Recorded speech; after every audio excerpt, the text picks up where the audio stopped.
Yeah, we're going to look at the different trig functions, and we're looking at what happens when not only when we just graph them. We've gone over that in other videos, basic setups of graphs.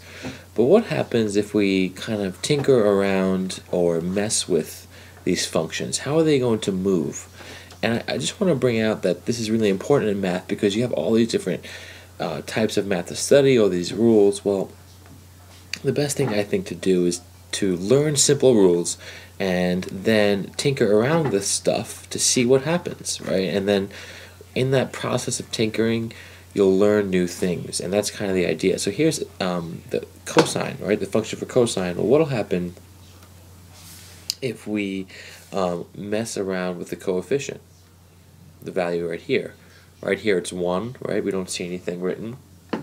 So a is 1, and we get 1 times cosine of x. That's just cosine of x. Okay, well, what if we change that number? And what if we mess around with this coefficient over here? Let me rewrite this so we have some room.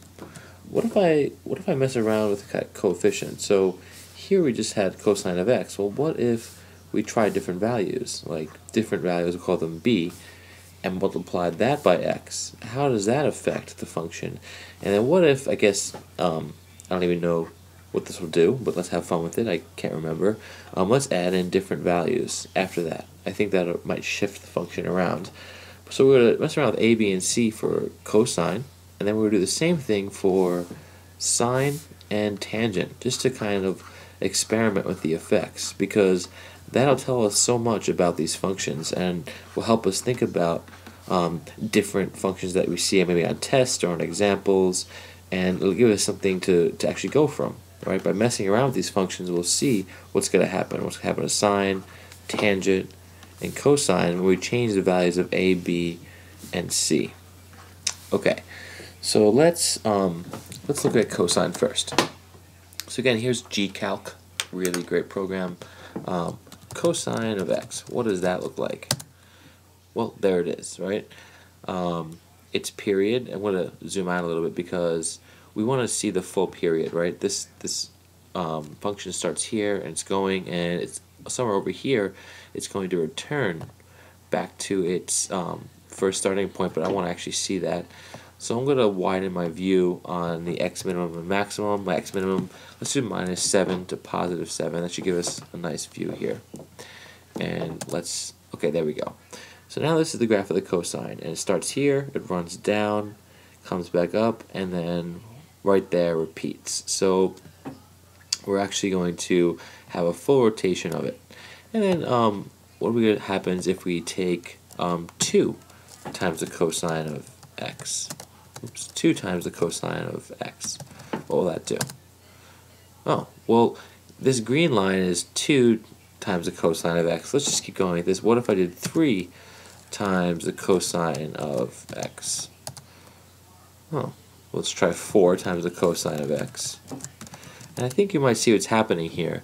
As we change that first value, the a, what we're doing is changing the height of the cosine and the depth, right? So those distances are called the amplitude. So the higher that number, the further the cosine will rise above the x-axis or go below it. That's pretty cool. So what happens if, let's just see what happens if I did -1 cosine of x. We tried positive values. What's going to happen there? Oh, well, let's try a couple more before we make a conclusion. -2 times the cosine of x. Okay, -3 times the cosine of x. What's going to happen there? Okay, and -4 times the cosine of x. Okay, well, the height and the amplitude is still increasing, and now we've got a lot of waves here. But these 1, 2, 3, 4 waves are the waves that we created by using a negative coefficient. And I think what you can see is happening is just the wave itself just actually reverses. Instead of starting at +1, it starts at -1. Instead of starting at 2, it starts at +2. And you can see that the wave kind of inverts. That's interesting. Okay, so that's cosine.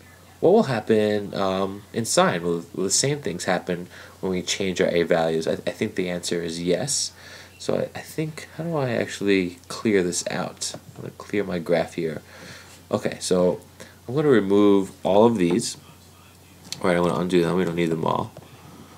We don't need our cosine of x, and we're going to put sine up here. It's working kind of slowly, but we're getting there. Maybe there's a fast way. Maybe I'll just, oh, there we go. Okay, so now I want to check out my sine of x. There's my standard, and this time I'm just going to do a couple more examples. What happens if I do 4 times the sine of x? Oops, 4 times the sine of x, not s. Oh, same thing as cosine. The amplitude increases. Instead of going up and down by up to 1 and down to -1, our sine goes up to 4 and down to -4. Well, what's going to happen if I did negative sine of x? What is that going to do? Oh, there it is. So instead of our green line, our original, we have this new gold line. It's an inversion of the function in a way. Okay, cool. Well, what's going to happen to tangent if you mess around with those functions, those coefficients, excuse me. So here's the tangent of x, which we talked about in a previous video. What about the negative? I want to see the negative tangent of x. What's that going to look like? Oh, cool. So, and again, just like with the sine and cosine, it altered and flipped every value. This time I flipped it on the x and y axis, right? Instead of going up by the green here and then so curving that way, it's going to reverse. What about if I did 2 times the tangent of x? What will that look like? Oh, so it increases the slope, so it actually becomes a steeper graph. I guess that makes sense. What if I did 10? Let's do an extreme here because I'm not really clear on it yet. 10 times the tangent of x. Almost a straight line, right? It's the slope is increasing dramatically. I think though if we zoomed out, we would see that curvature of the tangent function, but the slope is increasing so fast, I think it's so dramatic that it's hard to see on this level. Let's see if I can zoom out. What happens if I zoom out to see what's going on here? If I do y min, let's do -50, and positive, let's do 50. Oh, yep, you can see it now. There's that green function. It looked straight before because we were so zoomed in, but now it's so, there it is. It curves down here and eventually approaches, you can see the tangent shape right there. And I bet if we zoom out even more, let's go to -100 to positive 100. Yep, you can see the tangent function in green. Interesting how the other functions look from this distance. Okay, so anyway, when we change the first coefficient, the a, b, and the c, the same thing pretty much happened at all the functions. If a was positive in cosine and sine, and we were increasing it, what happened? Well, the amplitude changed. So in these two functions, a changed the amplitude. And when we made these values negative, it flipped the direction of the function. So instead of, for cosine, for example, instead of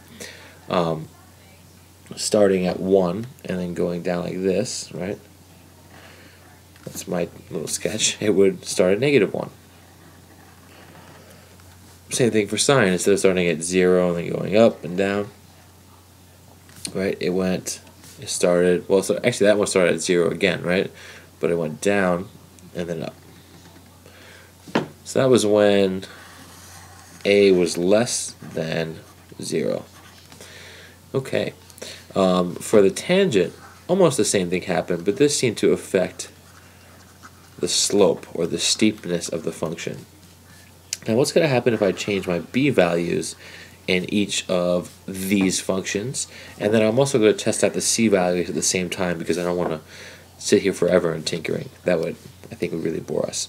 Okay, so we're going to reset our go to our standard zoom, and we're going to clear our graph because we're going to look at some new stuff. We're going to keep tinkering around with this to see what else happens.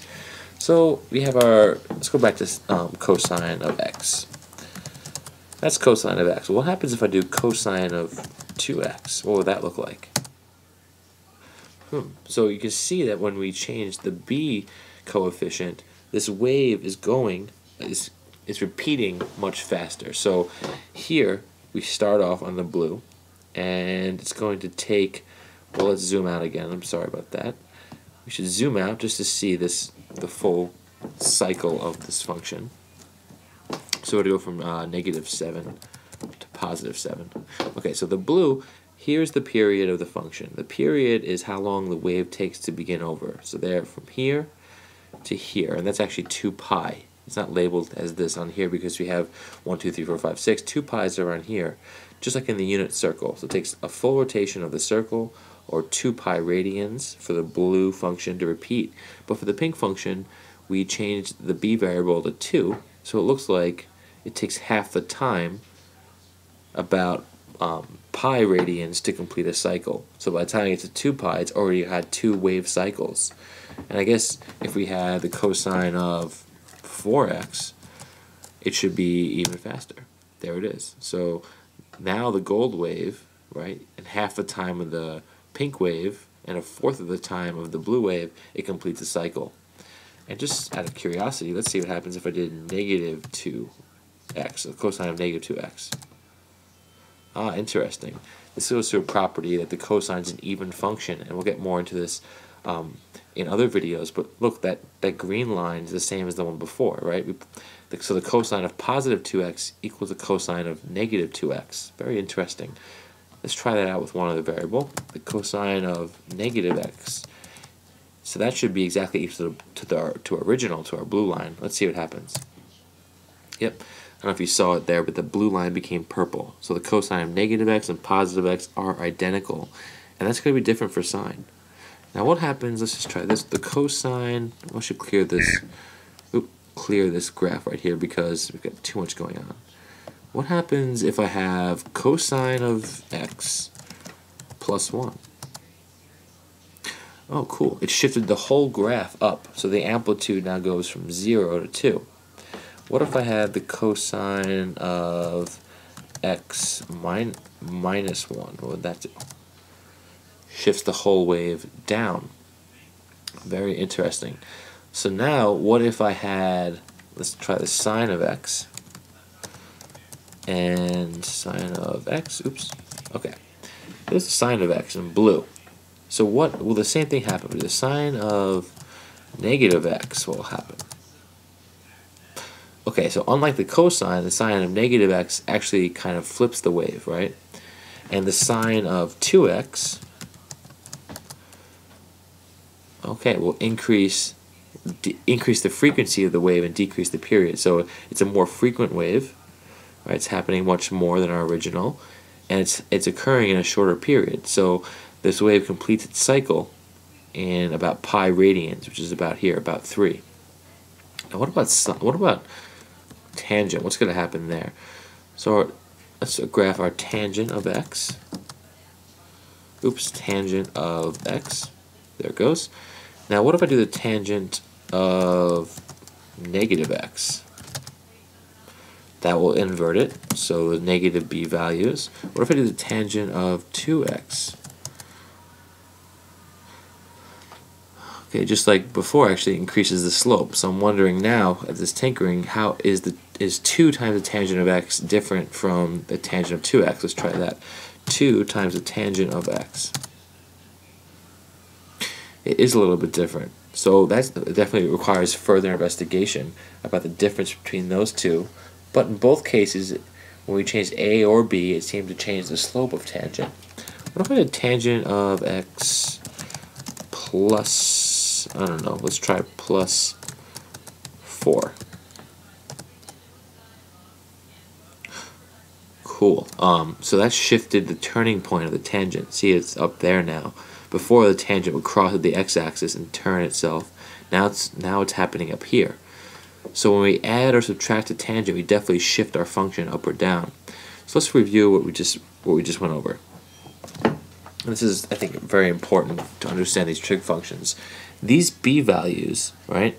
So for sine and cosine, for sine and cosine, what happened with the b values? Well, if the b, as the b went up, so let me write that. As b increased, the frequency went up. So the wave occurred more frequently. For example, I mean, if I had this right here, and here's my function, normally, well, if I increase b, I can make it right, occur a couple of times within the same period. So it increased the frequency of the wave, and it decreased the amount of time it takes to repeat. So it decreased the period. The period is just the time, the amount of distance here on the x-axis the wave takes to actually repeat itself.